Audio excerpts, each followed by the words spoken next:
Dr. Dasman Yahya Ma'ali LCMA Hafizahullah, Dr. Helmi Basri LCMA Hafizahullah, Dr. Hidayatullah Ismail LCMA Hafizahullah.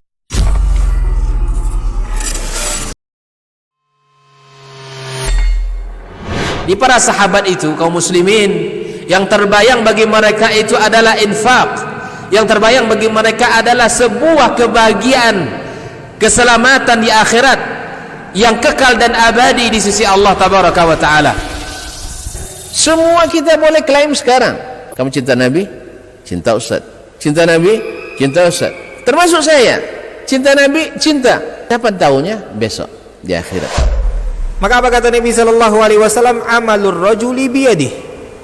Penghasilan yang terbaik adalah pekerjaan yang dilakukan oleh seseorang dengan tangannya sendiri. Wa kullu bai'in mabrur. Dan setiap jual beli yang mabrur. Ini aktivitas ini membantu saya di akhirat atau akan menyulitkan saya di akhirat? Kalau seandainya perbuatan itu ternyata akan menyulitkan kita di akhirat kelak, tinggalkan perbuatan itu.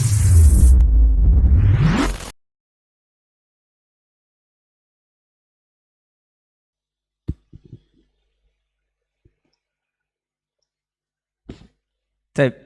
Bismillah. Assalamualaikum warahmatullahi wabarakatuh. Alhamdulillah wassalatu wassalamu ala Rasulillah wa ala alihi wa sahbihi wa mawalah wa ba'du. 91,1 FM Radio Robani Merajut Ilmu dan Peradaban, Generasi Robani dan pemirsa KMTV dimanapun Anda berada dan bisa menyimak siaran kita untuk kesempatan pagi hari ini. Alhamdulillah, bersyukur kita kepada Allah Subhanahu wa Ta'ala. Salawat dan salam kepada Nabi Muhammad sallallahu alaihi wasallam selaku uswah hasanah kita dalam kehidupan.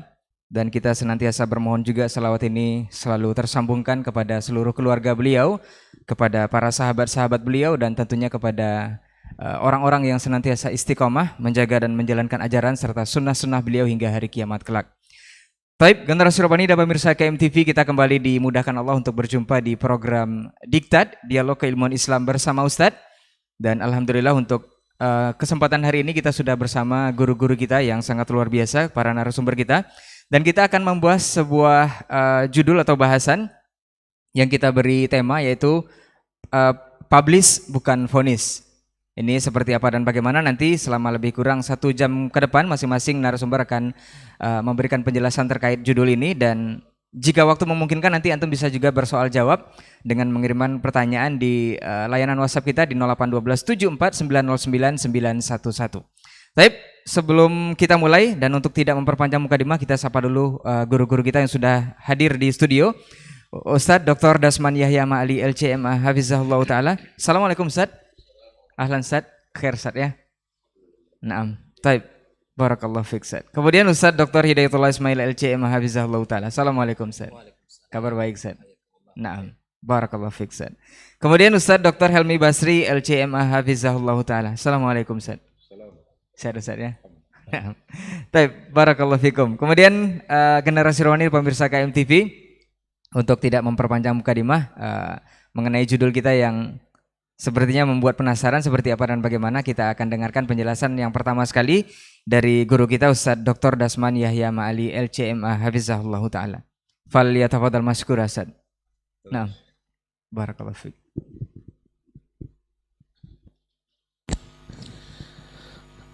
Bismillahirrahmanirrahim. Assalamualaikum warahmatullahi wabarakatuh. Alhamdulillahilladzi arsala rasulahu bil huda wa dinil haqq liyudhhirahu 'ala ad-dini kullih wa kafa billahi hasiba. Asyhadu an la ilaha illallah wahdahu la syarika lah wa asyhadu anna Muhammadan 'abduhu wa rasuluh. Sallallahu alaihi wa ala alihi wa ashabihi wa man tabi'ahum bi ihsanin ila yaumi liqa'ih. Amma ba'du, fa usi nafsi wa iyyakum wa iyyakunna bi taqwallahi azza wa jal, fa innahu qad fazal muttaqun. Ya ayyuhalladzina amanu taqullaha haqqa tuqatih wa la tamutunna illa wa antum muslimun.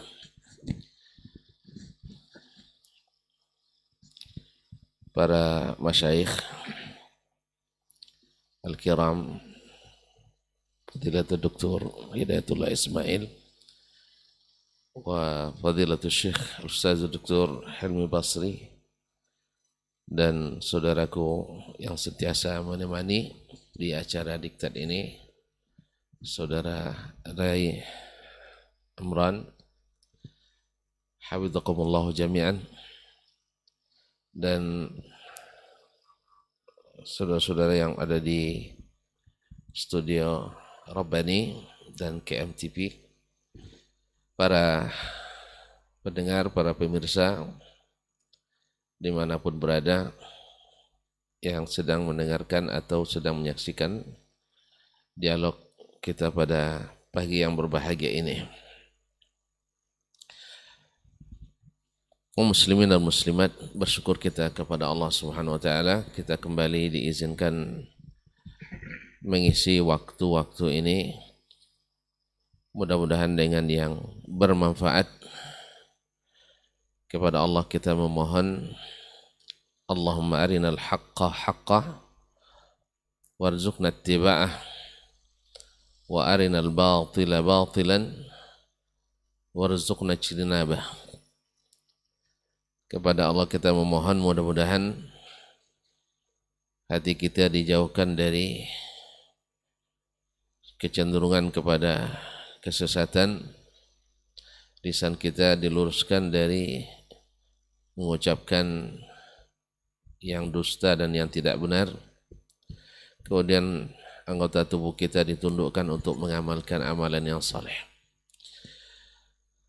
Kaum muslimin, kaum muslimat, para pendengar, para pemirsa yang dirahmati Allah Subhanahu wa taala, tema dialog kita, Masya Allah, publish bukan vonis. Apa maksudnya? Ini yang barangkali akan kita perbincangkan pada kesempatan ini.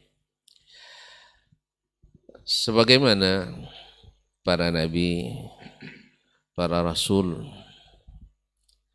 alaihi wassalatu wassalam, mulai dari Nabi Nuh dan terakhir atau disempurnakan oleh Nabi kita Muhammad sallallahu alaihi wasallam,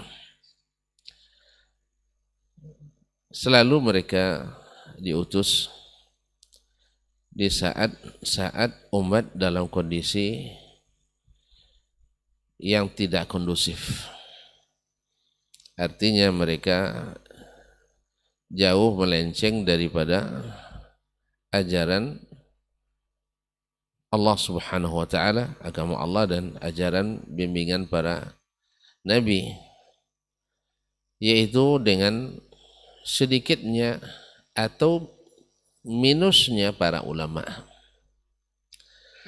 atau dalam kondisi yang minus itu pula banyak daripada para ulamanya tidak berani untuk menyampaikan kebenaran. Akhirnya mereka tenggelam ditelan oleh ombak fitnah dan syubhat, ditambah gelombang syahwat yang menghancurkan dan melencengkan. Dari saat itu para nabi dan rasul diutus oleh Allah Subhanahu wa taala untuk mengembalikan, menghidupkan kembali syariat atau sistem yang dikehendaki Allah Subhanahu wa taala. Karena Allah lah yang menciptakan alam raya ini dan dialah yang berhak mengaturnya.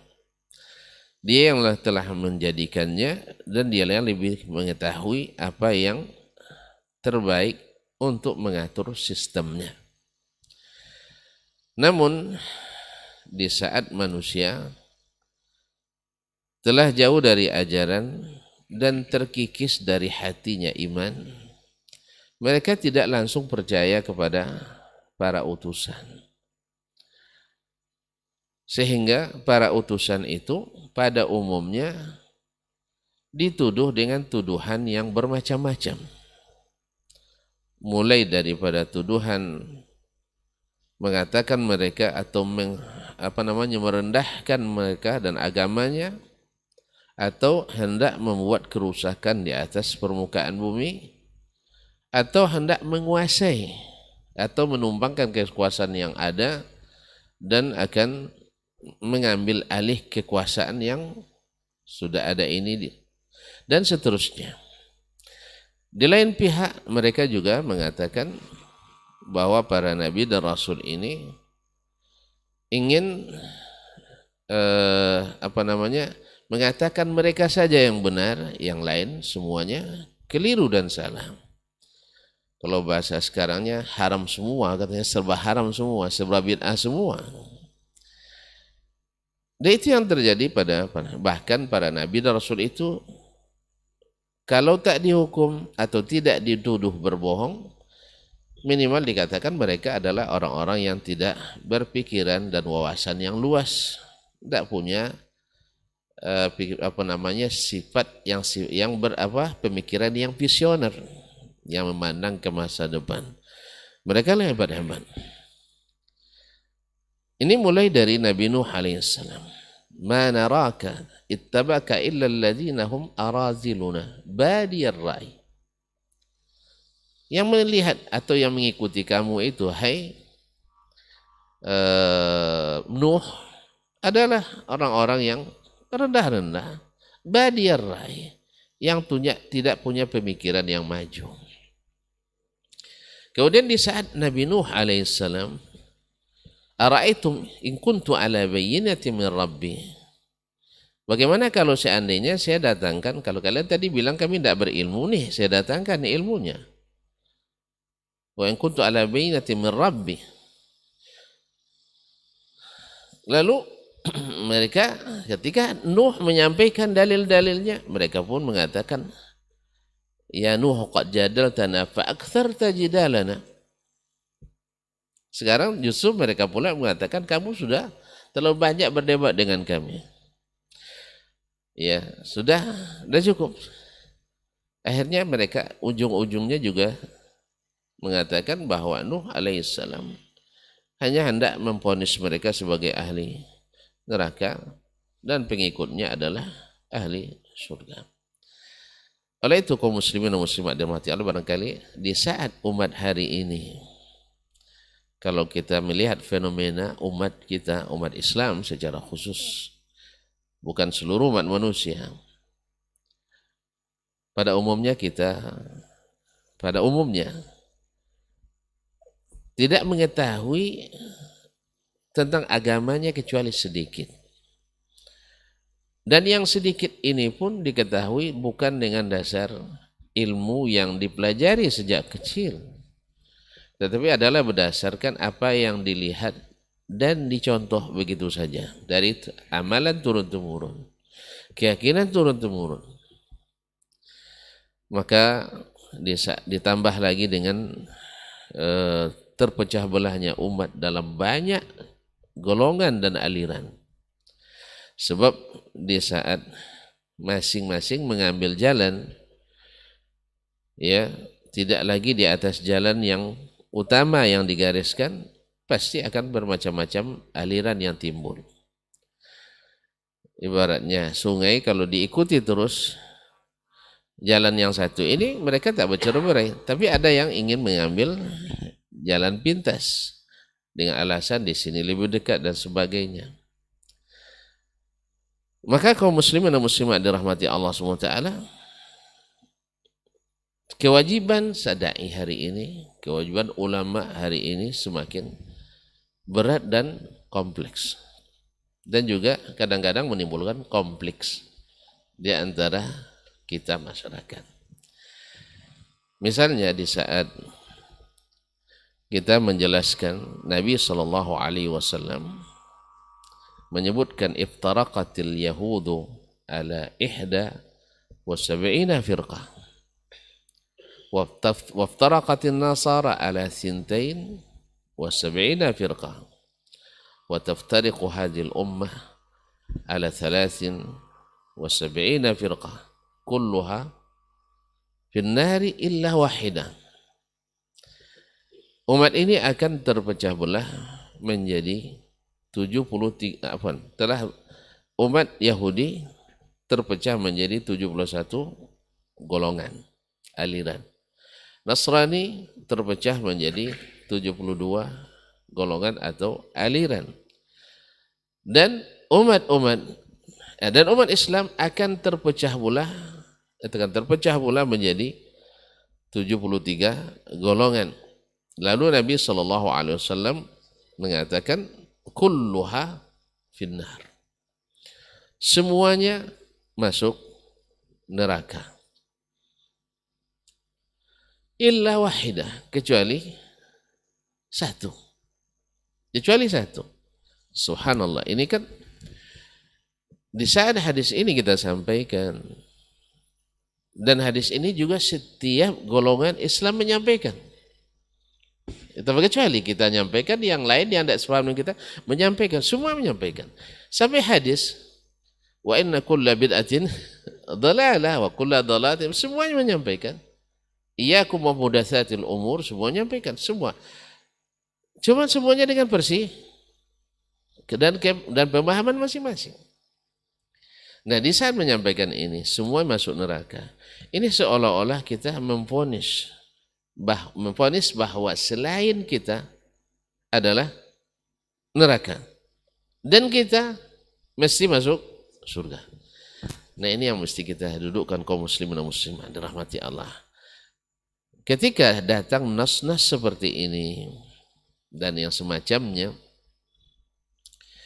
kita hanya mempublish, menyampaikan dalam rangka menyampaikan nasihat kepada umat.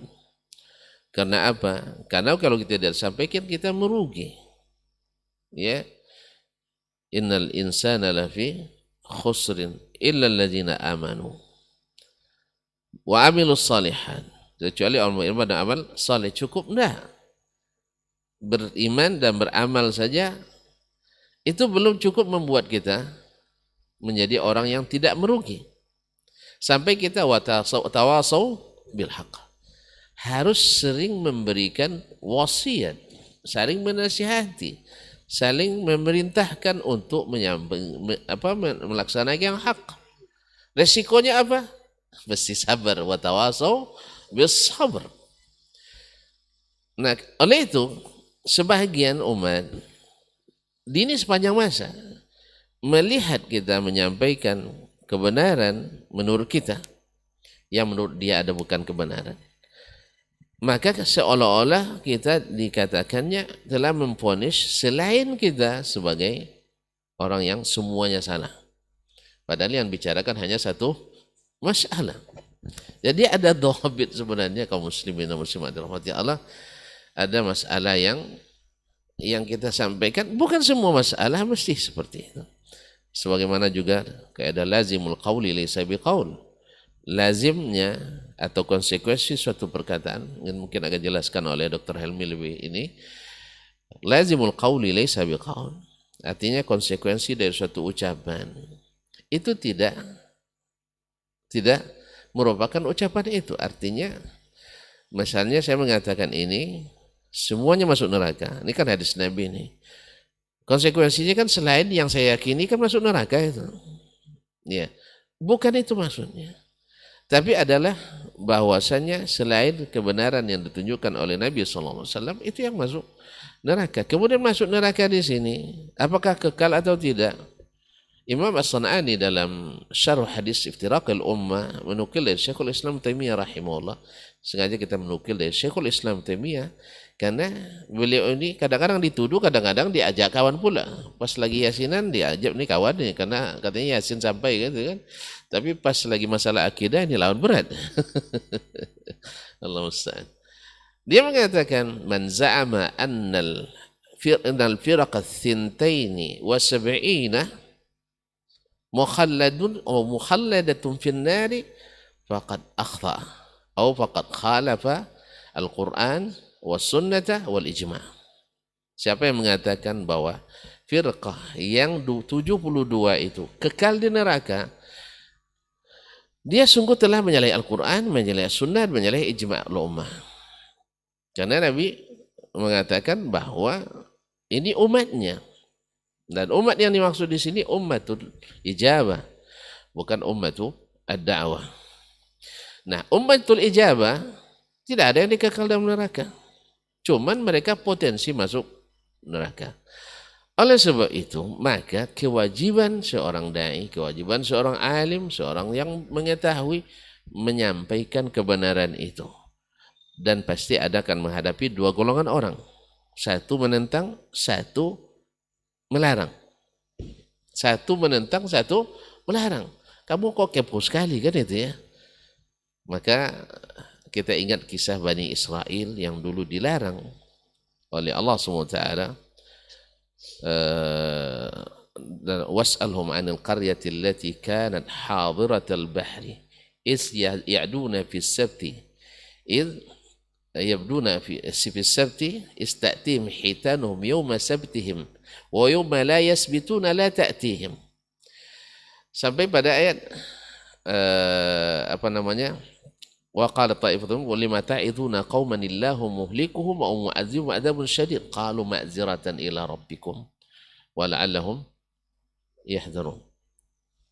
Nah, dalam ketika Allah SWT larang mereka, ada suatu umat Bani Israel tinggal di tepi pantai tentu nelayan banyak. Nah, Allah uji dengan hari Sabtu.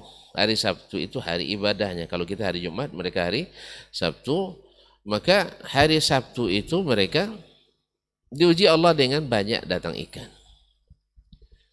Lalu datang larangan, jangan mencari ikan pada hari Sabtu. Akhirnya mereka berpikir, hari banyak ikan hari Sabtu. Macam kita hari Jumat kan. Kalau pergi cari ikan otomatis tidak pergi Jumat. Atau tidak pergi hari Sabtu. Karena nelayan kan pergi sehari itu. Nah, mereka dilarang untuk turun. Apa yang mereka lakukan? Nah, di sini mereka mencari apa istilahnya maqasid. Ini ilmu maqasid ini ya. Kalau gulu dalam pelaksanaannya atau keliru dalam tanzilul manatnya, tahqiqul manatnya, berbahaya. Berbahaya. Ma'asyar kiram dirahmati Allah SWT. Akhirnya mereka mengatakan tujuan Allah melarang supaya kita tidak terhalang untuk melakukan ibadah. Oleh sebab itu mereka mencari hilah yang menurut sebagiannya hilatun syar'iyyah. Padahal sebenarnya hilatun syaitaniyah. Ya, dikatakan hilah syar'iyyah apa? Ikan dapat, tujuan salat, maqasid syariat untuk mendirikan ibadah hari Sabtu juga terlaksana. Akhirnya mereka membuat hilah, dipasang pukat atau jala pada hari Jumat, dan Sabtu mereka pergi ke Sauma'ah, dan hari Ahad dibangkit atau diambil ikannya. Melihat itu orang ini subhanallah, subhanallah luar biasa kaum muslim. Terpecahlah umat menjadi tiga. Satu masalah bisa membuat tiga golongan umat. Satu yang istiqamah, tidak mau mengikut dan juga mengingkari. Yang kedua, sifatnya pasif. Dia tidak ikut, tapi ini kan biar sajalah perbedaan pendapat ini. Ini adalah perbedaan pendapat, dia ijtihad. Biar saja lima ta'iduna qaumanillah. Andainya mereka salah, Allah yang akan hukum. Jadi orang bikin masalah, tidak usah diingkari. Bikin repot kita. Sampai mereka pun menentang orang yang melakukan ingkar mungkar tadi. Kayaknya di hari ini juga ada ya, yang terlibat dan yang melarang untuk mengingkari dan yang mengingkari. Mana yang paling banyak? Urutannya sama, yang terlibat lebih banyak, yang tidak terlibat lebih sedikit, yang mengingkari lebih sedikit lagi. Sama itu setiap zaman. Akhirnya yang mengingkari menyampaikan, ini maksiat, Allah larang kita ambil ikan. Enggak, kita tidak, kan dilarangnya karena ini tujuannya supaya jangan terganggu. Akhirnya yang tidak ikut tetapi tidak mengingkari melarang orang yang mengingkari ini. Lima ta'iduna qaumanillahu mulikuhum. Kenapa kalian sibuk dengan urusan orang? Urus saja diri sendiri. Bukankah Allah mengatakan ya ayyuhallazina amanu alaikum anfusakum la yadurrukum man dhalla idza hadaitum. Hai orang beriman, urus diri kalian sendiri. Tidak mudarat orang sesat, mau tidak sesat, asal kalian tetap dapat hidayah. Ini kan ayat ini kalau salah pasang lagi bisa jadi syubhat. Iya sih? Iya, kalau sudah beriman bertauhid dah selesai. Kalau itu Nabi tidak jadi berdakwah, dia orang paling beriman, orang yang baru bertakwa. Tapi beliau mengingkari yang mungkar. Mengingkari yang mungkar. Ma'asyarul kiram dirahmati Allah SWT. Intinya, orang-orang yang mengingkari tadi dituduhlah sebagai orang-orang yang ingin memponis orang ini masuk neraka atau orang ini sesat dan sebagainya. Padahal kaum muslimin dan muslimat, tujuan kita adalah ma'ziratan ila rabbikum. Supaya kita punya hujjah, punya alasan. Ya Allah, saya sudah sampaikan. Saya sudah sampaikan. Demikian juga, kita juga berharap dari orang lain, saudara-saudara kita yang melihat sesuatu yang menyimpang dari kita, juga punya ma'ziratan ila rabbikum, silahkan. Makanya dari sisi manapun, dari arah manapun, kita kadang-kadang membetulkan saudara, saudara juga membetulkan kita. Bukan maknanya memponis bahwa segala sesuatu yang datang dari adalah suatu kesalahan. Wallahu ta'ala alam. Mungkin Al-Syaikhan insyaAllah menyempurnakan pembicaraan ini. Terima kasih dan mohon maaf. Wassalamualaikum warahmatullahi wabarakatuh.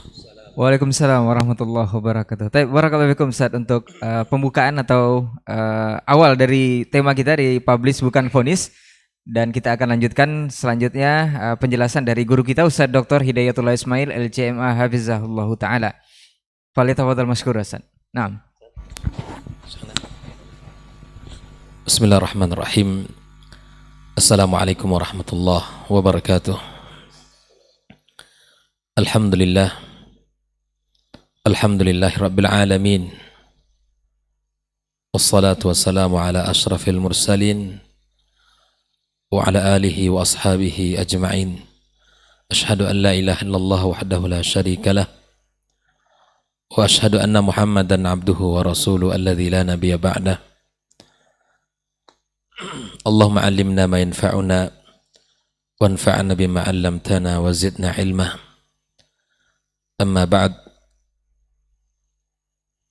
Kaum muslimin dan muslimat dimanapun berada, para guru kita yang kita muliakan, Dr. Ibn Basri hafizahullah ta'ala, dan guru kita Dr. Dasman Yahya Ma'ali Al-CMA hafizahullah ta'ala wara'ah, saudara Rai dan seluruh tim yang mengawal kegiatan kita. Dan alhamdulillah kita pagi yang sangat indah ini kita dikumpulkan Allah dalam majelis yang mulia ini, kajian yang dibungkus dengan nama diktat, yang mudah-mudahan ini menjadi manfaat bagi umat dan bagi siapapun yang mengikutinya, terutama para penyampai dan pemberi ilmu. Mudah-mudahan selalu dibimbing Allah Subhanahu wa ta'ala dan dijaga olehnya, agar senantiasa berjalan di atas agama yang mulia dan di atas sunnah nabinya sallallahu alaihi wasallam. Tema yang kita angkat pagi ini adalah Publish Bukan Vonis. Masya Allah, tadi guru kita Dr. Dasman telah memberi kita banyak pelajaran, inspirasi tentang sebuah perjalanan dakwah Nabi kita sallallahu alaihi wasallam dan dakwah para nabi secara umum, bahwa memang tugas mereka adalah menyampaikan, memberikan peringatan, mengarahkan.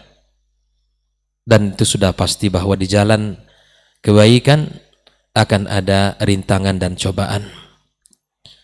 Tibalah saatnya saya untuk mencoba untuk membahas, melanjutkan dari apa yang guru kita sampaikan tadi. Saya ingin melihat kepada surat Al-Ghashiyah, yang mana Allah Subhanahu wa ta'ala telah sampaikan tentang sebuah tugas Nabi kita sallallahu alaihi wasallam. Fadzakir innama anta mudzakkir. Inilah tugas Nabi SAW dan tugas yang mengikuti Nabi SAW, yaitu mengingatkan al-balagh, in alaika illa al-balagh. Tugas kita kecuali hanya menyampaikan. Tugas kita adalah memberikan peringatan. Tugas kita menebarkan agama yang mulia ini, menyampaikan yang hak dan memberikan peringatan terhadap yang batil. Bukankah umat ini Allah muliakan dengan sebutan kuntum khaira ummatin ukhrijat linnas ta'muruna bil ma'ruf wa tanhauna 'anil munkar, yang menjadikan umat ini mulia, sebaik-baik umat ukhrijat linnas, karena kita menegakkan amar ma'ruf dan nahi munkar, menyebarkan kebaikan, mengajak orang kepada kebenaran, memberikan peringatan. Inilah tugas para nabi dan rasul secara umum, dan ini juga tugas kita para pewaris nabi, para duat, para tulabul ilm, siapapun di antara kita. Maka inilah yang diajarkan oleh Al-Quran kepada kita. Ini ada usul dakwah kita, di mana kita mengajak orang, kita hanya memberikan peringatan. Bukankah Nabi SAW orang yang paling mudah senyum di dalam menyampaikan? Di dalam sahabat-sahabat mereka bergaul, saat dia bersama sahabat, mudah paling senyum, paling mudah untuk senyum, paling mudah untuk memberikan sesuatu yang bermanfaat. Maka ayat berikutnya yang menguatkan penafsiran ayat ini. Fadzakir innama anta mudzakir lasta alaihim bimusaitir. Kita tidak memaksa mereka, kita tidak menguasai hati mereka, kita tidak memiliki kekuatan untuk bisa mengarahkan mereka harus bersikap begini, enggak. Tapi tugas kita mempublish peringatan, memberikan penjelasan, memberikan ingatan kepada manusia agar kita semua adalah berada di atas hak, berada di atas agama yang benar. Dan ini merupakan pelajaran yang mahal untuk kita dari Nabi kita sallallahu alaihi wasallam dan dari ayat yang mulia. Kita tidak memiliki kuasa atas hati orang. Innaka la tahdi man ahbabta walakinnallaha yahdi man yasha. Tidak mungkin kita akan bisa memaksa orang untuk bisa berpegang dengan hal ini, karena hidayah itu di tangan Allah Azza wa Jalla. Sebagaimana Nabi kita sallallahu alaihi wasallam mengatakan bahwa qulubuna, hati kita ini, baina asabi'ir rahman. Allah yang membolak-balikkan hati ini. Allah yang membuat dia mudah untuk menerima. Allah juga yang membuat dia untuk tidak bisa. Karena ketika dia menempuh jalan kebaikan, dia cari, walladzina jahadu fina lanahdiyannahum subulana. Orang yang bersungguh-sungguh, orang yang serius untuk mencari kebenaran, bukan pembenaran, maka Allah berikan kepadanya jalan hidayah kepadanya. Maka kita sebagai para tulabul ilm, para ustadz, para pengajar, semuanya kita harus mengingat ayat ini. Fadzakir innama anta mudzakir lasta alaihim bimusaitir. Kamu tidak memiliki kuasa kecuali hanya sultan al-hujjah, bahwa kita hanya menyampaikan saja, kita tidak bisa memvonis orang. Dan ini juga sebuah pelajaran. Saya teringat dengan sebuah hadis Nabi sallallahu alaihi wasallam. Ada sebuah hadis di mana dari sahabat Nabi yang mulia Abdullah Al-Bajali, ketika ada seseorang disampaikan Allah maghfir lahu, maka dia mengatakan la ghafarallahu lahu. Maka Allah Subhanahu wa taala mengatakan, mengutus Jibril mengatakan, man dzal ladzi yata'alla alayya alla aghfira fulan. Ketika ada orang doakan semoga Allah ampuni dia, lalu ada yang mengatakan la ghafarallahu lahu, Allah Subhanahu wa taala mengatakan man dzal ladzi yuqri man dzal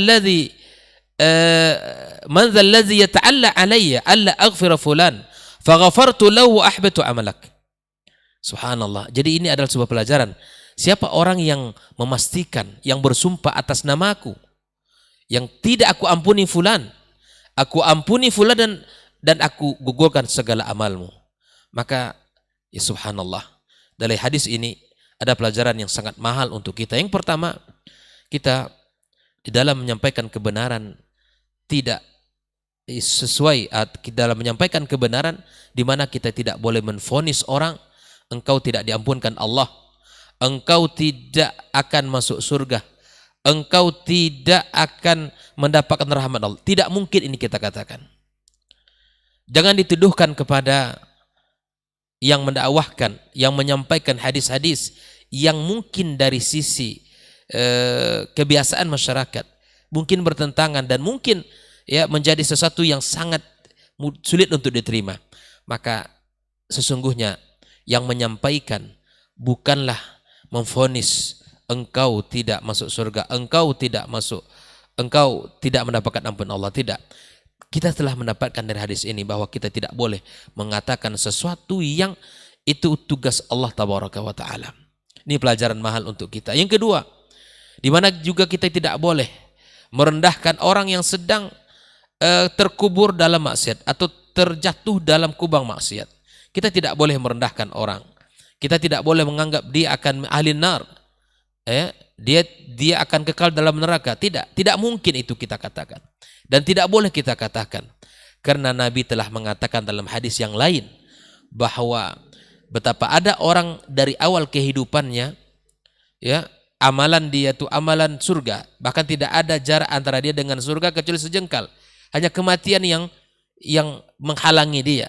Mati masuk surga. Tapi ternyata ya mengerjakan amal ahlun nar, maka ditutup usianya dengan amalan ahlun nar, fadakhalan nar. Betapa ada orang yang di awal-awal perjalanan hidup ya terjerumus kepada kubang kemaksiatan, banyak dosa yang dilakukan, banyak pelanggaran yang ia lakukan, banyak maksiat yang dikerjakan. Tapi kemudian subhanallah, karena hati ini di tangan Allah Azza wa Jalla, maka Allah berikan hidayah bahwa tidak ada jarak antara dengan neraka kecuali sejengkal. Tapi kemudian Allah Subhanahu wa taala berikan kepadanya hidayah, Allah berikan kepadanya petunjuk, maka kemudian dia ternyata mati di atas agama yang mulia dan masuk surga Allah Subhanahu wa taala. Maka kita tidak boleh mengatakan bahwa tidak boleh kita merendahkan siapapun di antara umat ini yang sedang di dalam melakukan maksiat. Kita hanya berdoa kepada Allah Azza wa Jalla. Seburuk apapun kondisi dan keadaan orang, maka tetap kita berharap Allah Subhanahu wa taala memberikan hidayah kepadanya. Kita boleh memberikan peringatan, tapi kita tidak boleh menvonis. Seperti kisah qatil mi'ah, ya Ustaz ya? Qatil mi'ah. Di saat dia datang kepada Abid, ya kan? Dia mengatakan, saya telah membunuh 99 orang. Lalu kemudian, apakah ada tobat bagi saya? Tidak ada tobat. Ini vonis ini. Bukan publish. Ya, vonis divonis langsung. Sampai 100 orang itu diselesaikan sama dia. Divonis langsung. Tidak ada pintu tobat bagi kamu. Gitu. Sehingga apa? Karena ya kurang ilmunya dalam menjawab, lalu kemudian dia melihat dengan dosa yang begitu besar, maka kemudian dia diselesaikan menjadi 100 orang dibunuh. Karena memvonis dia. Tidak ada pintu taubat. Lalu dia datang kepada alim yang kemudian menyebutkan dengan dosa-dosa yang besar yang ia lakukan, maka dia mengatakan pintu taubat sangat terbuka untuk kamu. Allahu Ghaffar, Allahur Rahim. Maka kemudian dalam perjalanan ke sebuah tempat yang diarahkan, maka kematian menjemputnya. Begitulah Allah Subhanahu wa taala menghendaki sesuatu kebaikan kepada orang. Kita tidak tahu, mungkin 2 rakaat yang dilakukan oleh seseorang menghapuskan dosa-dosanya. Kita tidak bisa memastikan hubungan seorang dengan Allah Azza wa Jalla. Nahkum ala zahir, iya, tapi kemudian lisan ini mesti dijaga. Tidak mudah bagi kita untuk mengatakan sesuatu yang itu bukan tugas kita sebagai manusia. Dan insya Allah para duat, para ustadz dan siapapun kita tidak pernah untuk menghakimi seseorang ya bahwa ini ada ahlun nar, ini ahlul jannah, kecuali apa yang telah disebutkan oleh Rasulullah SAW. Ya, radhiyallahu anhum wa radu'an. 10 orang yang disaksikan oleh Rasul masuk surga boleh kita katakan karena Nabi yang mengatakan. Maka seperti kisah Utsman ibn Maz'un ketika disampaikan ketika dia meninggal dunia, ya dengan salah seorang persaksian seorang wanita bahwa saya bersaksi Allah telah memuliakan kamu. Allah telah memuliakan kamu. Nabi SAW bertanya kepadanya, dari mana kamu memastikan kalau Allah sudah memuliakan dia? Ini juga pelajaran mahal bagi kita semua bahwa tidak mudah bagi kita untuk mengatakan sesuatu yang itu adalah tugas Allah Subhanahu wa taala. Namun seperti yang Allah sampaikan tadi, fadzakir, ya, innama anta mudzakir, sesungguhnya kamu adalah tugasnya hanya memberikan peringatan, ya, walasta alaihim bimusaitir. Kamu tidak punya kuasa untuk, ya, memaksa dia, ya, untuk menjadikan dia, tapi kamu hanya punya kuasa untuk menyampaikan kebenaran dan memberikan peringatan terhadap kebatilan yang dibenci Allah dan Rasulnya. Maka kemudian ayat itu juga Allah sebutkan illa man tawalla wa kafar. Syekh Shalih Utsaimin menyebutkan illa ini munqati. Artinya bahwa kecuali orang-orang yang berpaling dan kafir. Urusan sama siapa? Urusan sama Allah, bukan urusan sama Muhammad sallallahu alaihi wasallam. Jadi orang yang tidak mau menerima hidayah, diingatkan tentang bid'ah, diingatkan tentang hal yang haram, tapi tetap dilakukan. Ya sudah, para dai, para ustadz nggak perlu bersedih, nggak perlu bersedih hati, nggak perlu dibawa itu ke dalam diri sehingga nggak mau lagi, ya, nggak mau lagi untuk berdakwah, tidak perlu, ya. Karena tugas yang diembankan kepada kita adalah, ya, fadzakir, yaitu memberikan peringatan. Bahkan Allah Subhanahu wa taala di dalam ayat yang lain mengingatkan Nabi kita sallallahu alaihi wasallam, wa nahnu a'lamu bima yaqulun. Kami yang lebih tahu Muhammad apa yang mereka hinakan kepada kamu. Kami yang tahu. Kami tidak luput dari apa yang mereka katakan kepada kamu. Wa ma anta alaihim bijabbar, kata Allah SWT. Kamu bukanlah orang yang bisa memaksa mereka, begitu enggak. Fadzakir bil Qur'ani may yakhafu wa'id. Berikanlah peringatan dengan Al-Quran terhadap orang yang takut. Ya, jadi kita semua adalah memberikan peringatan, memberikan nasihat, memberikan tugas sebagai saudara kepada saudaranya untuk membimbing, mengajarkan, dan memberikan arahan. Bukan menvonis, bukan berkuasa atas hidayah mereka, bukan kita memaksa mereka. Fadzakir bil Qur'ani may yakhafu wa'id. Ingatkan orang-orang dengan Al-Quranul Karim. Ingatkan dengan ayat-ayat yang mengancam orang-orang yang melenceng dari agama ini. Bacakan ayat-ayat itu. Ingatkan mereka. Dan ingatkan dengan hadis-hadis Nabi sallallahu alaihi wasallam. Dan beri kabar gembira kepada orang-orang yang senantiasa taat kepada Allah.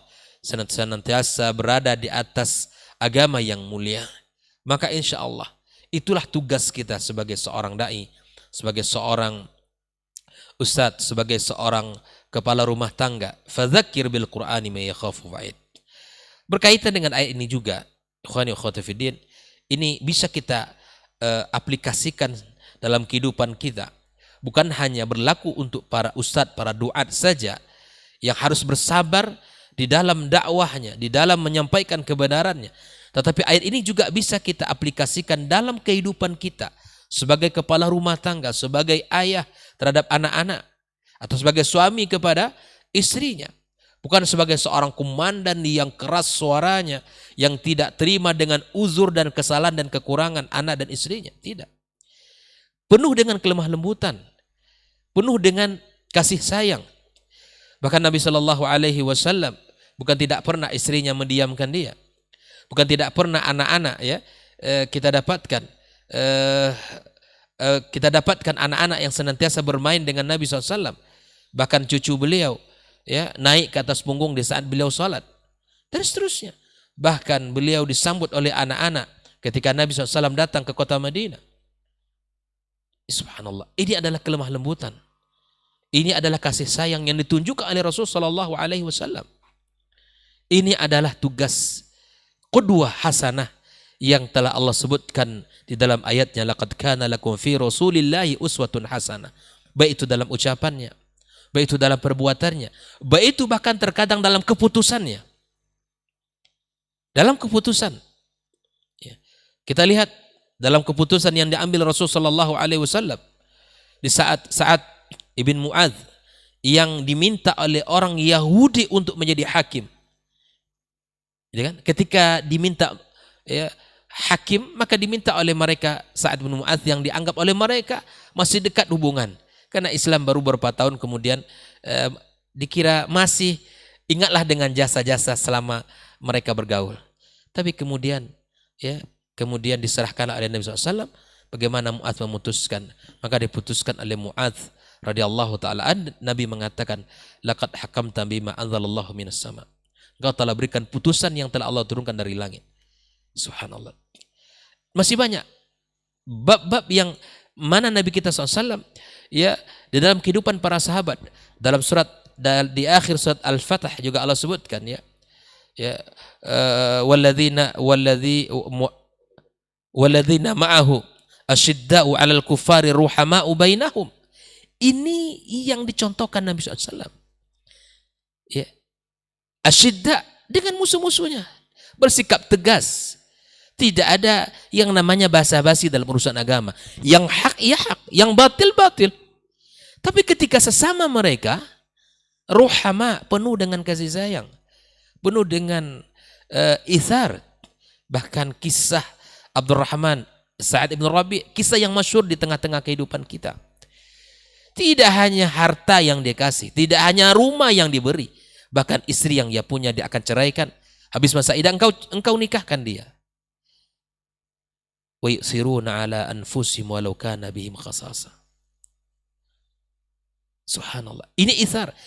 Buah daripada apa? Ruhama tadi. Buah daripada kasih sayang yang dicontohkan Rasulullah SAW. Bahkan musuh-musuh Islam pun tahu bahwa Nabi SAW orang yang paling baik. Karena Nabi tidak pernah cemburut muka dalam artian tidak pernah memvonis orang. Tidak pernah dia mengatakan sesuatu yang itu utusan Allah, keputusan Allah Subhanahu wa taala. Dia menyampaikan, tapi terhadap kebenaran tak akan gentar dia. Sya'ama abah. Mau tidak mau disampaikan. Dan itu tugas kita para rasul. Tugas para rasul dan tugas kita para ustadz, para duat, para tulabul ilm, kita semuanya kaum muslimin di dalam kehidupan ini. Di muhimmatuna ya, misi kita hanya tugas menyampaikan ya, mengingatkan, bukan untuk memvonis mereka, tapi tugas kita adalah memberikan peringatan terhadap apa-apa yang telah Allah perintahkan untuk disampaikan. Karena memang tugas kita, kuasa kita bukan untuk menguasai hati mereka, bukan untuk menguasai hidayah di hati mereka. Maka kemudian illa man tawalla wa kafar, kecuali orang-orang yang berpaling, orang-orang yang kufur, fayu'adzibu Allahu adzabal akbar. Allah hukum berikan kepada mereka azab yang besar. Para ulama tafsir mengatakan azab al-akbar itu adalah azab ya azim, bukan azab sederhana yang dilakukan hanya orang-orang yang tidak mengetahui, azab yang sangat besar. Wa qila annahu azabun fil barzakh. Dia mengatakan azab yang besar ini di dalam barzakh nanti. Allah berikan kepada orang yang berpaling, kepada orang yang kufur. Itu tugas Allah Subhanahu wa taala. Ya, tugas Allah tabaraka wa taala. Maka Nabi tidak diminta untuk menguasai mereka, bahkan Nabi dihibur oleh Allah Subhanahu wa taala ketika dalam dakwah, ketika Aisyah radhiyallahu taala pernah bertanya kepada Nabi alaihi wasallam, adakah hari yang paling berat bagi kamu wahai Rasul daripada hari Uhud?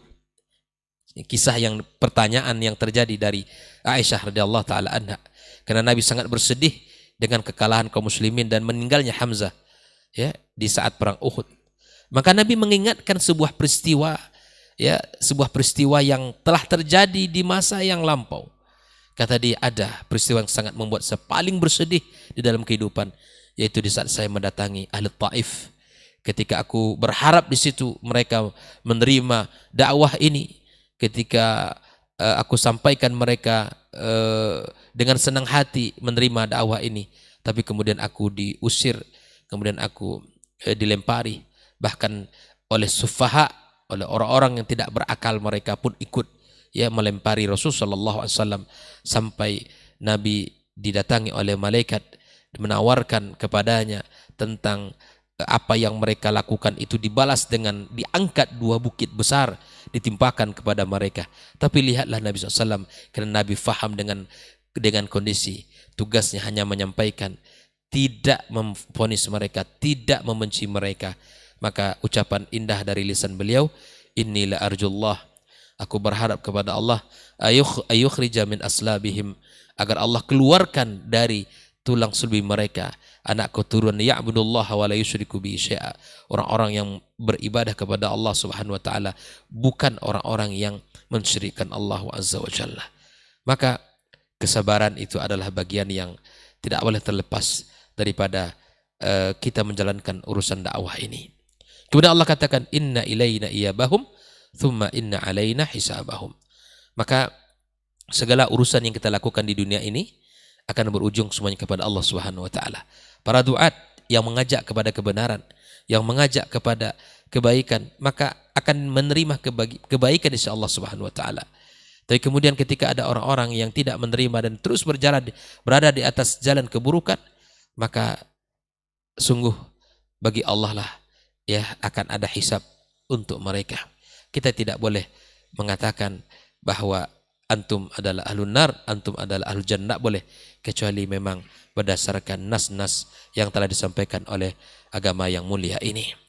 Al-Imam Qatadah mengatakan, ya inna ilaina iyabahum thumma inna alaina hisabahum, ay anna ilallahil iyab wa alaihil hisab. Kepada Allah kita kembali dan padanya akan ada perhitungan.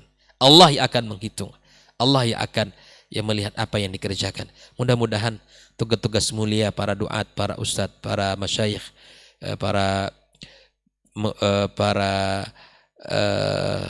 siapapun ya yang mengajak kepada kebenaran, semoga Allah terima, dan semoga Allah jadikan itu dalam timbangan kebaikannya.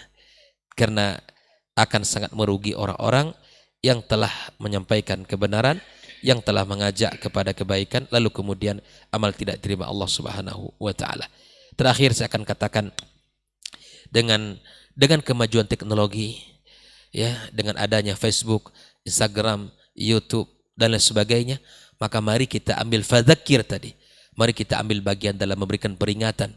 Sebarkan sesuatu yang baik, sebarkan sesuatu yang bermanfaat, sebarkan nasihat, sebarkan ayat Al-Quran, sebarkan hadis Nabi Sallallahu Alaihi Wasallam, sebarkan perkataan-perkataan hikmah yang membuat orang semakin sadar kepada agama yang mulia ini, membuat orang akan bisa ingat akan kematian, ingat akan hari akhirat, ingat akan bekal, ingat akan surga dan neraka Allah Subhanahu wa taala.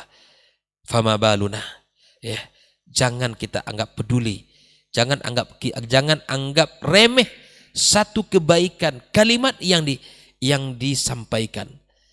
Bisa jadi kalimat yang tidak kita sadari itu membuat orang sadar dengan agamanya, meninggalkan kemaksiatan yang ada padanya, membuat orang kembali kepada agama ini dengan kelalaian yang sangat panjang yang telah ia lakukan, dengan segala kemaksiatan ia telah ia kerjakan.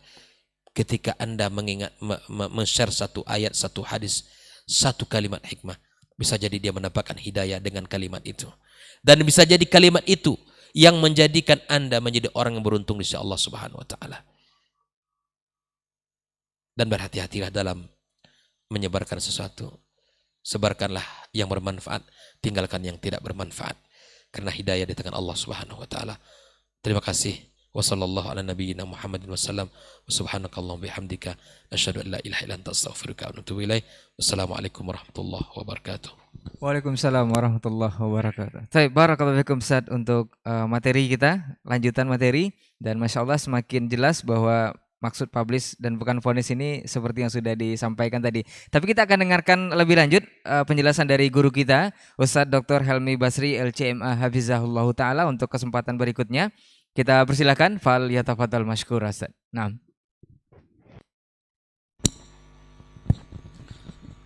Bismillahirrahmanirrahim. Assalamualaikum warahmatullahi wabarakatuh. Alhamdulillahi wahdah. Wassalatu wassalamu ala man la nabiyya ba'dah.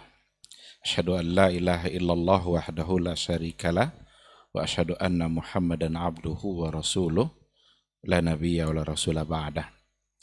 Para masyayikh, guru-guru kita, Dr. Dasman, Dr. Hidayatullah, Saudara Ray yang setia bersama kita, ikhwah yang ada di studio, dan seluruh pendengar dan yang menyaksikan acara kita pada pagi hari ini.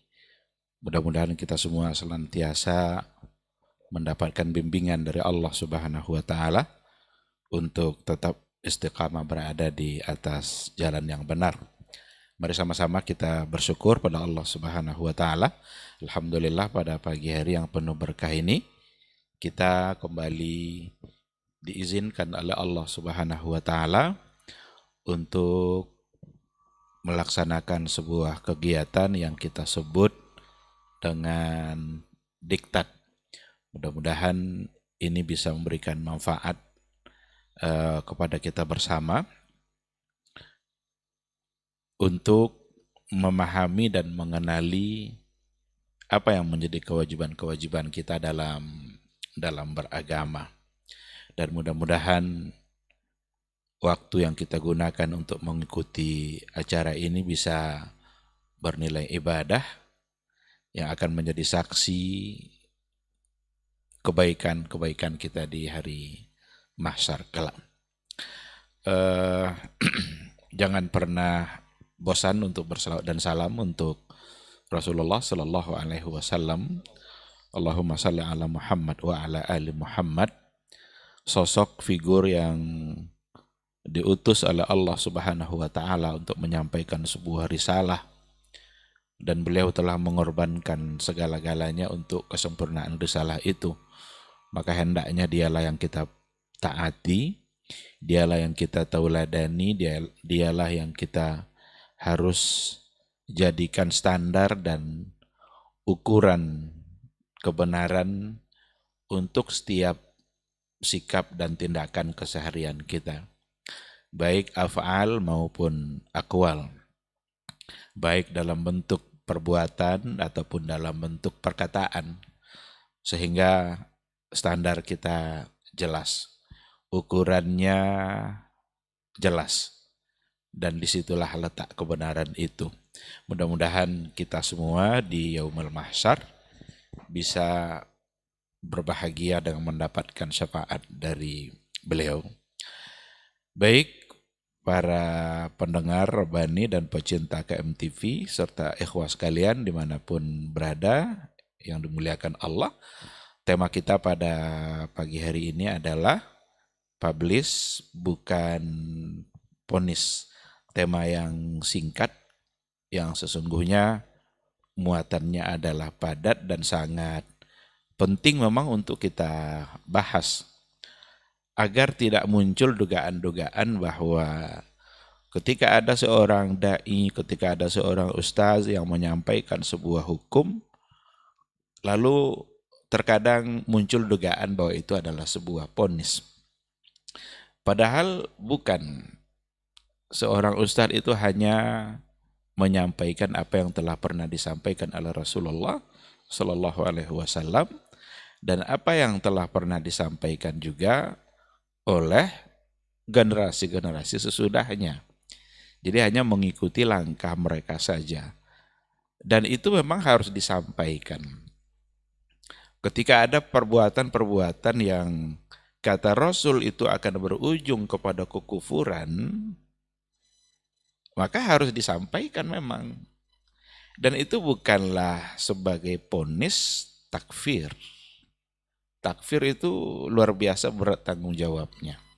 Nggak boleh bermudah-mudah dalam persoalan takfir. Dan nggak boleh juga bermudah-mudah dalam menuduh orang memponis itu. Nah, saya kira untuk inilah tema ini bisa kita angkat. Kalau umpamanya kita mau ambil sebuah contoh, ketika Rasulullah Sallallahu Alaihi Wasallam mengatakan dalam sebuah hadisnya, man ata arrafan faqad kafara bima unzila ala Muhammad, gitu Ustaznya, atau faqad asyrak. Man ata arrafan, siapa yang mendatangi arraf. Arraf itu orang yang mengaku-ngaku tahu, apa yang akan terjadi di masa yang akan datang. Wasaddaqahu. Lalu yang mendatangi tadi membenarkan pula. Faqad kafara bima unzila ala Muhammad, sungguh dia telah kafir dengan apa yang telah dibawa oleh Muhammad sallallahu alaihi wasallam. Nah, sekarang ketika kita sampaikan umpamanya hadis itu, man ata arrafan, barang siapa yang mendatangi tukang tenung, paranormal, para dukun, ia benarkan, sungguh telah kafir.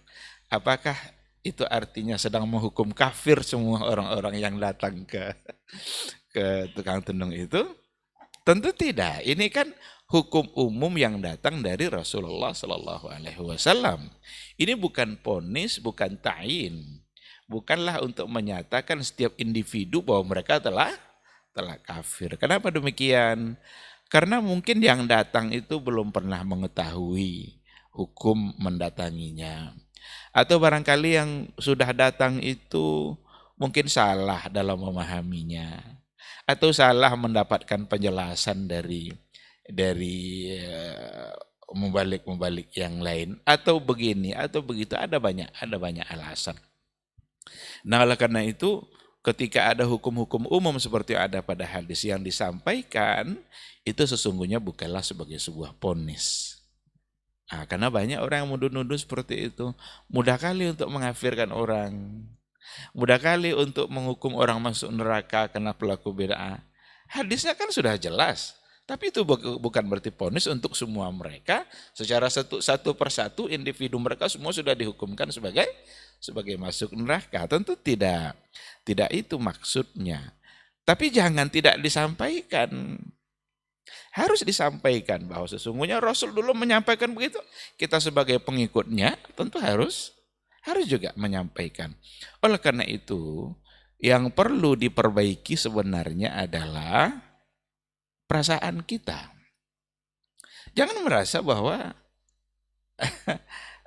ini Ustadz ini sudah memponis saya untuk masuk, jangan baperan duluan gitu kan.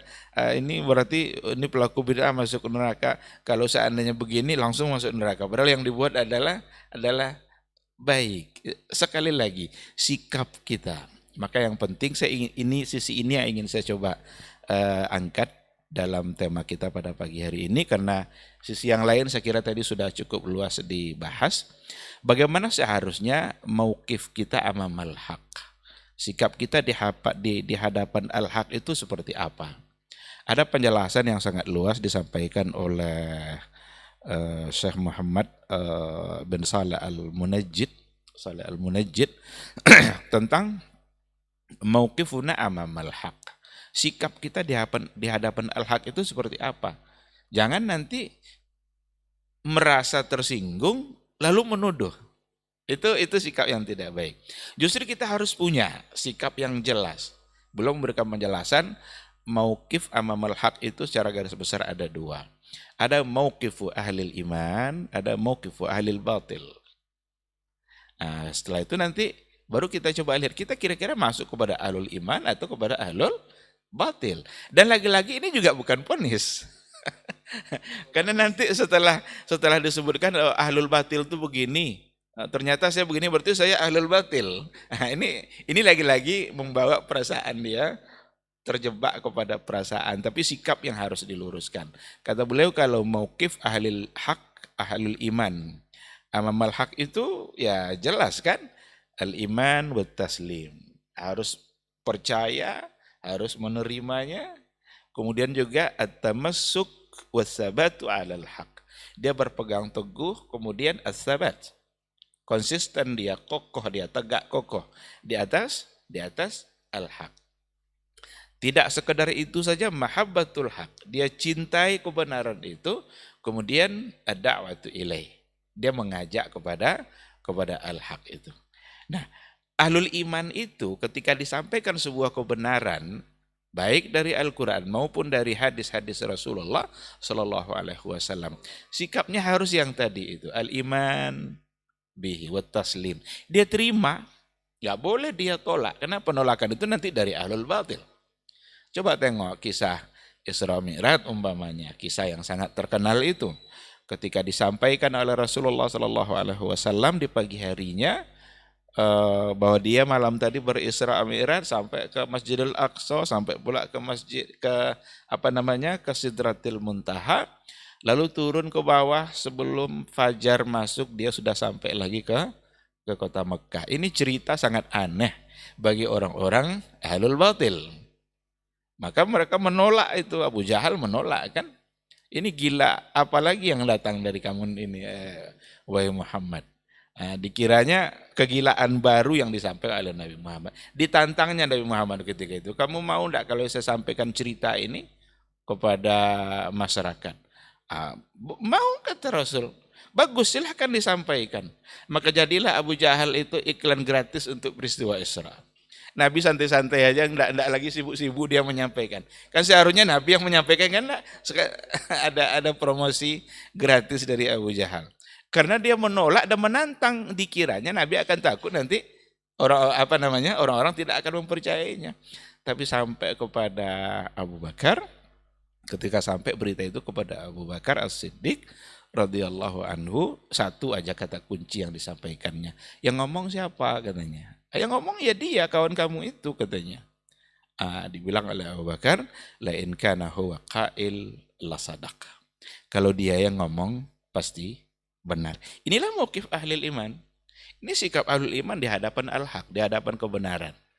Apa yang disampaikan oleh Allah dalam Al-Quran, kita sebagai orang beriman, sami'na wa ata'na. Gak boleh kita coba berkilah-kilah, oh ini enggak, ini kayaknya enggak, ini enggak mungkin ini kayaknya. Ini kalau begini nih enggak mungkin Allah begini. Jangan, enggak ada alasan kita untuk mengatakan, untuk bilang tidak seperti itu, karena Allah yang mengatakan seperti itu. Nah, jadi mauqif ahlul iman harus pada yang tadi itu.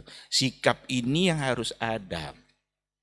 Jadi ketika disampaikan oleh dia dengar umpamanya sebuah kajian lalu disampaikan begini-begini, ini bisa membawa kita ke dalam nerakanya Allah.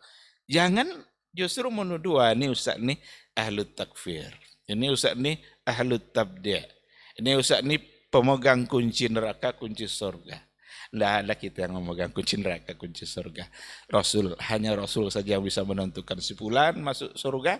Itu hanya datang dari Rasulullah Sallallahu Alaihi Wasallam.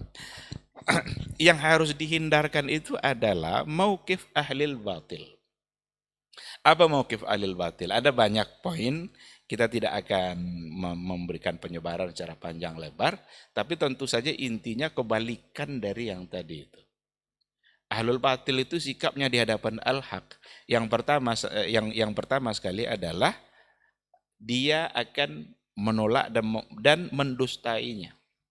At-takdzib, al-i'rad wa takdzib. Ini yang pertama sekali.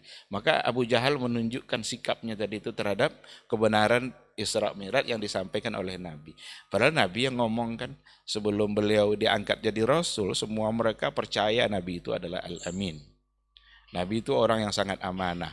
Nggak pernah kami mendengar dari lisannya satu kebohongan pun. Itu diakui oleh semua orang pada masa itu.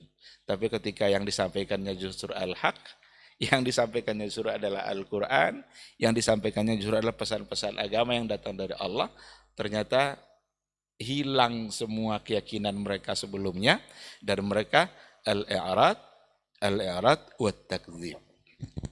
Mereka menolak apa yang telah disampaikan oleh Rasulullah Sallallahu Alaihi Wasallam. Ada dari sebahagian sikap ahlul batil juga di hadapan kebenaran itu, meskipun mereka tidak menolaknya atau tidak mendustainya, tetapi ada sebahagian di antara mereka lubsul haqqi bil batil. Diterimanya tapi tidak cukup dan menerima sepenuhnya, dicampur baurkan nanti al-haq itu dengan al-batil. Iya katanya diterimanya tidak apa-apa, tapi dilakukannya dengan mencampurkan kebaikan-kebaikan itu, al-haq itu dengan yang batil. Padahal Al-Quran sudah mengatakan wala talbisul haqqa bil batil wa taktumul haqqa wa antum ta'lamun. Jadi dicampur baurkannya antara al-haq dengan al-batil itu sebenarnya tujuan yang ujung-ujungnya wa taktumul haq. Ingin menyembunyikan al-haq itu, wa antum ta'lamun, sementara mereka mengetahuinya. Banyak sekali perbuatan-perbuatan yang sebenarnya itu adalah al-haq, itu adalah baik, tapi karena sudah dicampuri dengan perbuatan-perbuatan batil, akhirnya yang lebih menonjol adalah kebatilannya. Zikir itu al-haq. Zikir itu satu bentuk perbuatan yang masyru' dan dianjurkan oleh agama. Tapi beberapa banyak zikir yang dicampur adukkan dengan al-batil. Zikir yang al-haq tadi itu dicampur baurkan dengan yang batil. Mungkin dari segi lafaznya, mungkin dari segi tujuannya. Ada zikir-zikir yang di dalamnya mengandung unsur kesyirikan. Ada zikir-zikir yang tujuannya adalah sebuah kemungkaran yang sama sekali tidak bisa dibenarkan. Apa contohnya? Ada zikir yang dibaca, kalau seandainya dia baca itu bisa ketemu sama Nabi. Jadi kalau baca zikirnya 1000 kali, nanti bisa ketemu sama Nabi. Ini al-batil. Kapan lagi dia mau ketemu Nabi sekarang ini? Dan tidak pula sekedar bertemu dengan dalam keadaan mimpi, tapi bertemu dalam keadaan terjaga dengan ruh dan fisiknya. Berarti apakah Nabi meninggalkan kuburannya ketika itu? Atau mungkinkah ketemu dengan 2-3 orang dalam satu waktu? Ini mencampur baurkan antara yang hak dengan yang batil.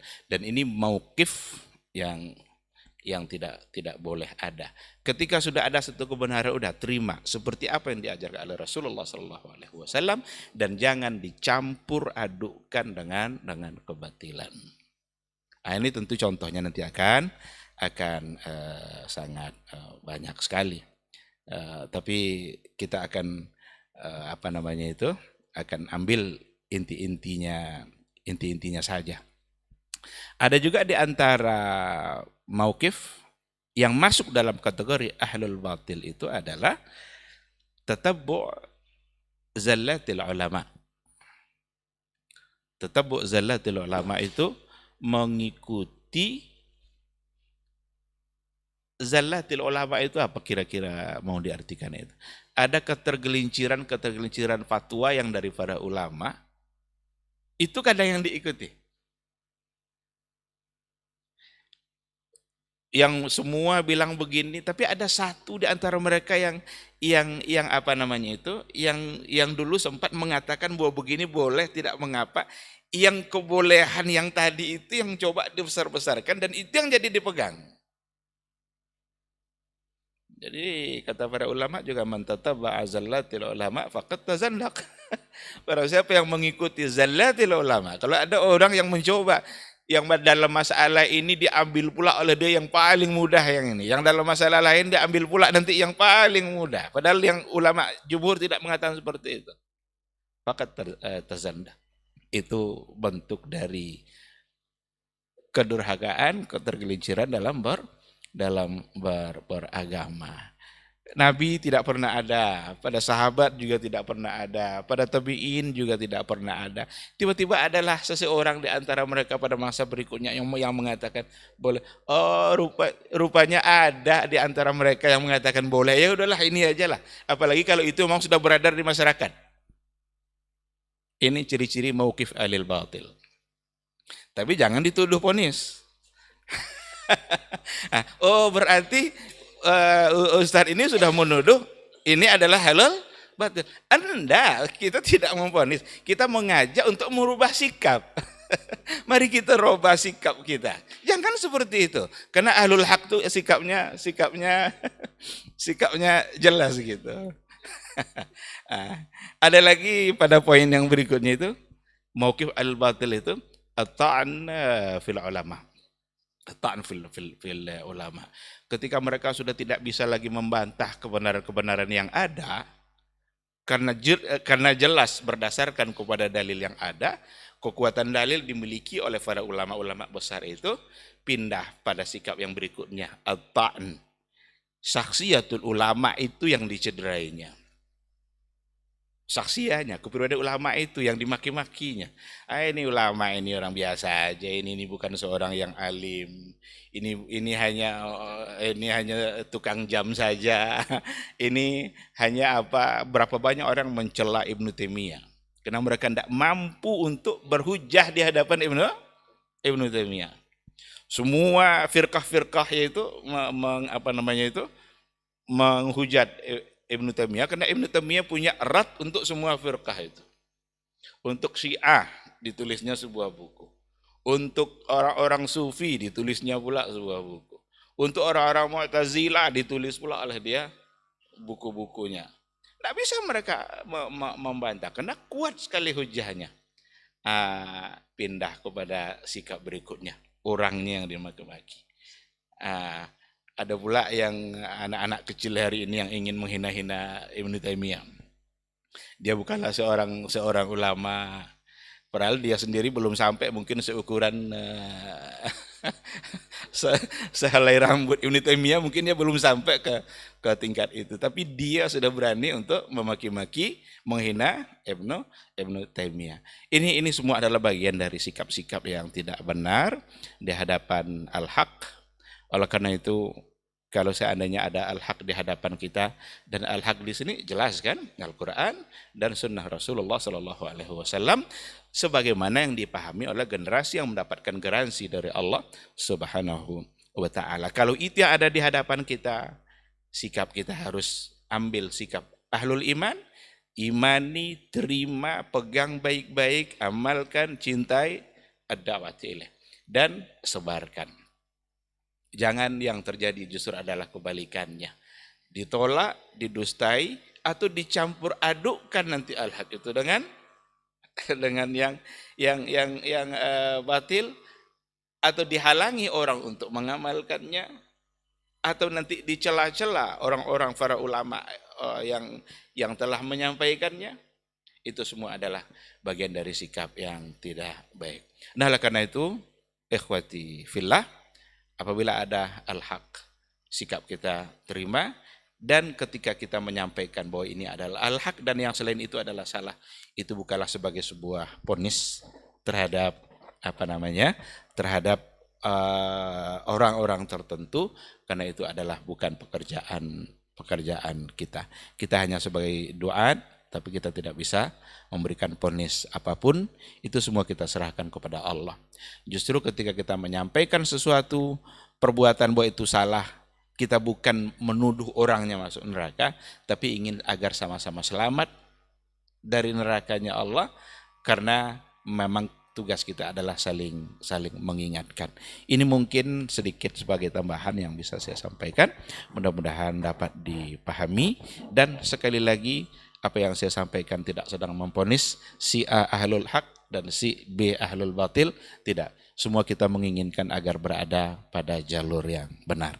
Terima kasih. Subhanakallahumma bihamdika asyhadu an la ilaha illa anta astaghfiruka wa atubu ilaik. Assalamualaikum warahmatullahi wabarakatuh. Waalaikumsalam warahmatullahi wabarakatuh. Masya Allah, barakallah fiik Ustaz. Untuk materi kita di kesempatan hari ini sangat luar biasa mengenai publish bukan vonis.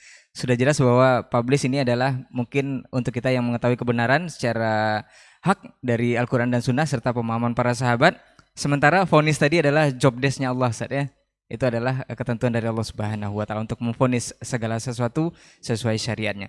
Taib, generasi Urbani dan pemirsa KMTV, kita masuk kepada pertanyaan atau diskusi yang barangkali sudah antum layangkan di 0812 74 909 911. Di sisa waktu menjelang pukul 10, kita coba jawab yang pertama.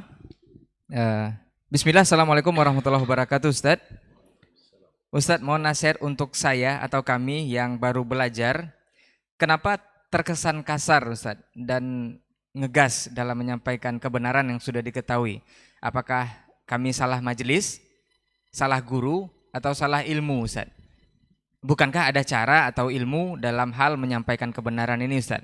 Atau ada syarat menyampaikan kebenaran adalah orang yang berilmu juga, supaya kami tidak tertuduh sebagai memvonis atau punisher, Ustaz? Bukankah kami hanya menyampaikan kebenaran melalui Al-Quran dan Sunnah juga? Nah, baik Ustaz.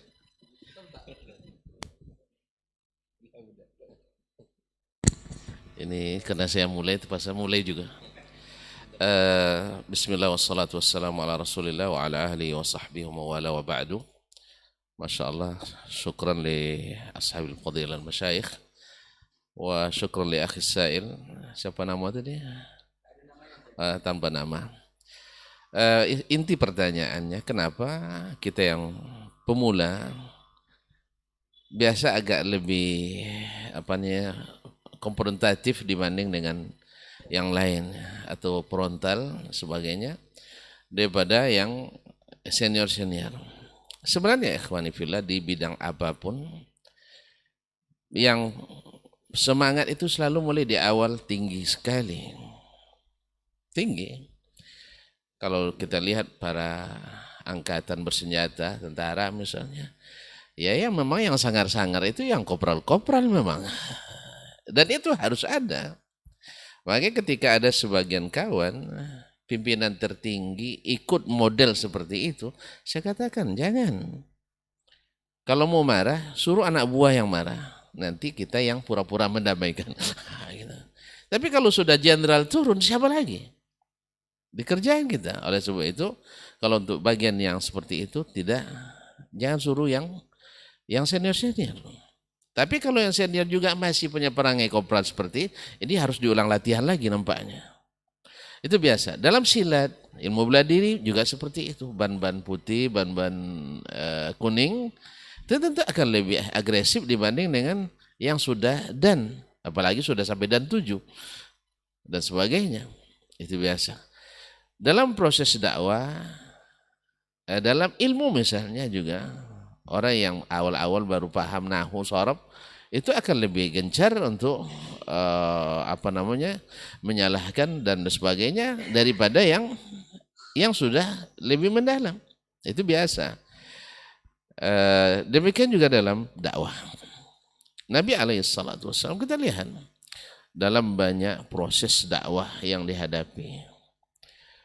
Ketika terjadi pelanggaran dari personal atau individu dari para mad'unya atau sahabat Nabi alaihissalam, atau bahkan dari orang-orang yang bukan sahabatnya tetapi ala hisabihi, tapi dianggap sebagai sahabat Nabi, seperti kaum munafikin di Madinah,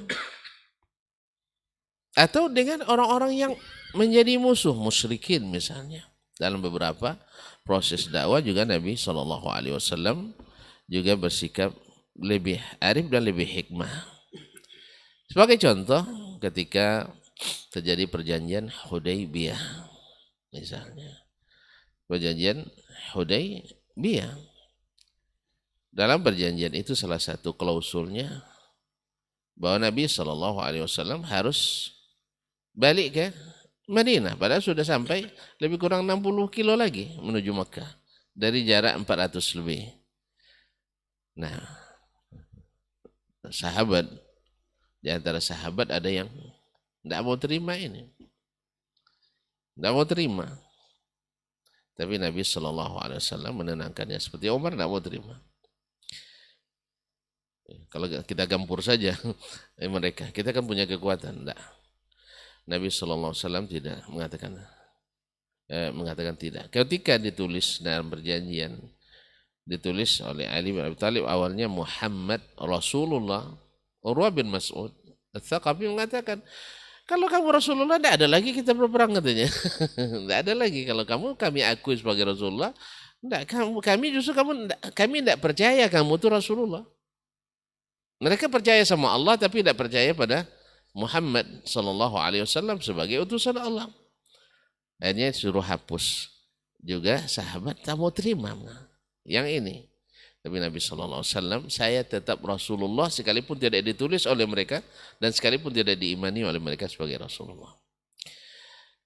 Hatib bin Abi Balta'ah radhiyallahu anhu membocorkan rahasia rencana penguasaan kota Mekah, Fatu Mekah oleh Nabi SAW kepada orang-orang Quraisy.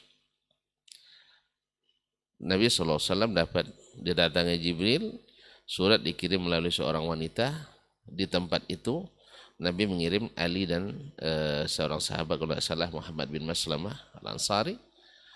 Lalu kata Nabi SAW, cari di situ. Subhanallah, ketemu. Perempuan itu tidak ngaku. Kata Ali, la nujarridannaki au la tusalliminna al-kitab. Kami telanjangi atau serahkan. Kalau perempuan nama ditelanjangi takut dia, akhirnya diserahkan kita. Ternyata dari Hatib bin Abi Balta'ah dipanggil Hatib. Nah saat itu Umar katakan, da'ni adrib unuqa hadzal munafiq. Nah, biarkan saya penggal leher orang munafik ini ya Rasulullah. Nabi SAW tidak. La'allallahu tala ala qulubi ahli Badr. Innahu yuhibbullah wa rasuluh. Allah SWT sudah tahu hati-hati orang yang ikut perang Badar. Wa inna hatiban min ahli Badr. Allah katakan, i'malu ma syi'tum qad ghafartu faqad ghafartu lakum. Kepada ahli Badar Allah katakan, kalian berbuatlah sesuka kalian, saya sudah ampuni. Artinya bukan maksudnya buat sesuka tanggal syariat, tidak. Artinya apapun Allah sudah ridha pada mereka. Dan Allah sudah pasti Allah tundukkan mereka untuk mengamalkan yang diridai Allah. Nah, Hatib melakukan itu karena ada alasan, yaitu tidak seorang pun orang-orang dari sahabat muhajirin kecuali ada keluarga yang melindungi di sana. Harta benda saya tidak, saya ingin mengambil hati orang Quraisy untuk menjaga keluarga saya. Akhirnya kaum muslimin dan muslimat, Nabi juga bersikap lemah lembut. Jadi oleh sebab itu, kepada nasihat saya kepada saudara-saudaraku yang mungkin sangat bersemangat, semangat itu tidak ada salah, tapi harus dikontrol. Harus dipertimbangkan. Dakwah ini banyak juga dirusak oleh orang yang berdakwah. Ya, orang-orang yang berdakwah. Ada orang masuk ke suatu tempat, awalnya boleh sekali-sekali. Setelah dia masuk tidak boleh sama sekali. Ya, Ustaz, suatu pekerjaan dakwah berlangsung 2 tahun ya secara ini. Tiba-tiba dia masuk sekali, bubar dakwah yang 2 tahun ini. Andainya dia datang setelah itu, setelah kajian ini dibubarkannya, dia buat kajian, datang setiap pekan. Seperti yang dilakukan yang oleh sebelumnya. Dia yang melaksanakan, bagus, tidak ada masalah. Dia datang sekali saja seumur hidupnya gitu. Ya, ingin menyatukan umat dengan membubarkan kajian. Habis itu tidak ada orang mengaji lagi. Hanya bikin fitnah. Ini namanya ulama penyatu umat. Ya, ulama penyatu umat. Sedangkan orang yang ngaji ramai di masjid ini mengacau umat. Ini apa manfaatnya bagi umat? Orang ngaji dibubarkan, lepas itu orang tidak lagi mengaji. Dan dia sendiri juga tidak datang ke tempat. Berapa banyak orang gara-gara dia datang tidak bisa lagi kajian. Ada. Nah, oleh sebab itu upayakan kita jangan menjadi penyebab terhalangnya dakwah karena sikap yang salah. Dan harusnya yang semakin dewasa kita, semakin besar dalam dakwah juga harus semakin dewasa bersikap. Jangan ya sudah jenderal tapi masih mental kopral juga. Jadi harus lebih berhati-hati. Wallahu taala alam, mungkin akan disempurnakan oleh masyayikh. Tips. Jazakallah khair Ustaz untuk jawabannya. Ada tambahan Ustaz? Nah Ustaz, fadal. Bismillah, terima kasih guru kita Dr. Asman. Ada poin penting yang juga kita ingat ya, oleh siapapun dia, bahwa kita ini adalah berdakwah kepada Allah SWT. Ini yang harus diluruskan, ini yang harus kita ingat sama-sama. Ad-da'watu ilallah, ya. La ila syakhs, la ila al-mu'assasa, wa la ila ay syai'. Tidak, kita ajak orang itu untuk orang mengenal kita, orang menggung kita, atau mengangkat nama kita, atau untuk kelompok kita, atau yayasan kita, bukan. Bahwa tugas kita, seperti yang kita bahas tadi, memberikan peringatan. pada suatu saat orang tidak kenal kita, tidak ada masalah. Wah, tugas kita bukan untuk membuat kita ini diingat oleh orang dan kemudian kita tenal viral, bukan. Meskipun pada akhirnya kita tidak ada orang yang tahu, tidak ada masalah. Karena tugas kita hanya memang mengajak orang kepada Allah Subhanahu wa taala. Satu orang dengan kalimat yang kita sampaikan itu, Allah berikan hidayah padanya. Khairun laka min humrin ni'am, kata Nabi sallallahu alaihi wasallam. Ini yang menjadi renungan kita, bahwa semangat boleh di dalam kebaikan, di dalam menyebarkan, tapi lihatlah Nabi kita sallallahu alaihi wasallam, ad-da'watu dengan cara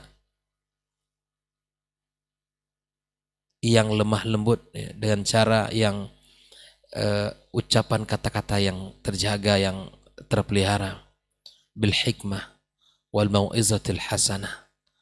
Kalaupun ada, wajadilhum billati ahsan.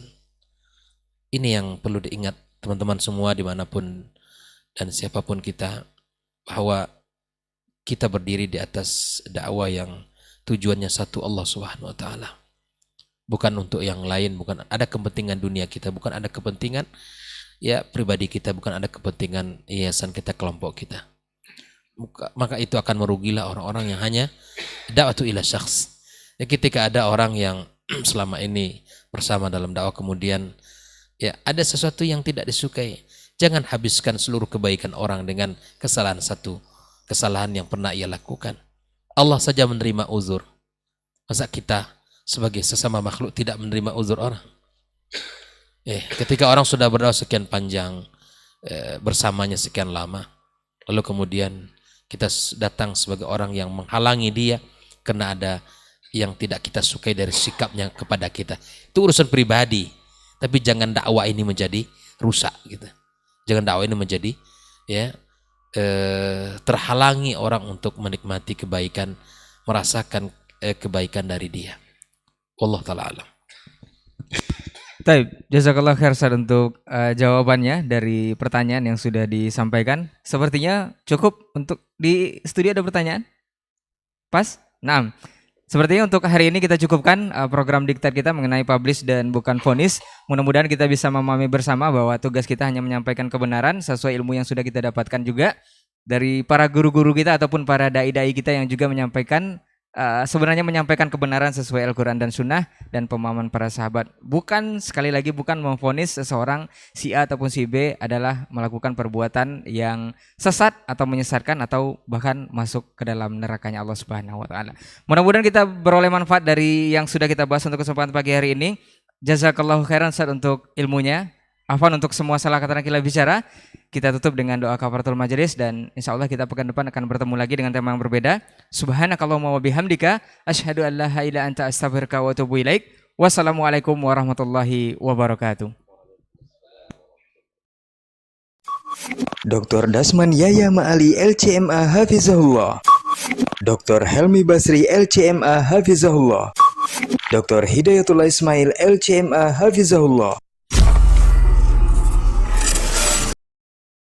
Majtama'a qaumun fi baitin min buyutillah yatluna kitab Allah wa yatadarasunahu fima bainahum illa nazalat alaihimus sakinah wa ghashiyatuhumur rahmah wa haffat bihimul malaikah wa dzakarahumullahu fiman indah. Tidaklah suatu kaum duduk di salah satu rumah Allah membaca ayat-ayat Allah dan sama-sama mempelajarinya, kecuali turun kepada mereka as-sakinah, ketentraman dan kenyamanan. Wa ghasyiyatuhumur rahmah, dan mereka diliputi pula oleh rahmat, kasih sayang dari Allah Subhanahu wa taala. Wa haffat bihimul malaikah, dan mereka pun dikelilingi oleh para malaikat, karena malaikat suka majlis-majlis zikir dan ilmu. Wa dzakarahumullahu fiman indah, dan Allah akan banggakan sebut-sebut mereka di kalangan malaikat-malaikat yang ada di sisinya, di masyarakat atas. Mudah-mudahan kita termasuk yang sering disebut-sebut di sisi Allah, di kalangan para malaikat. Dan di akhir majelis ini mudah-mudahan kita pula mendapatkan seperti yang tersebut dalam hadis qudsi, qumu maghfuran lakum silahkan berangkat meninggalkan majelis ini dalam keadaan diampuni dosa-dosa kalian.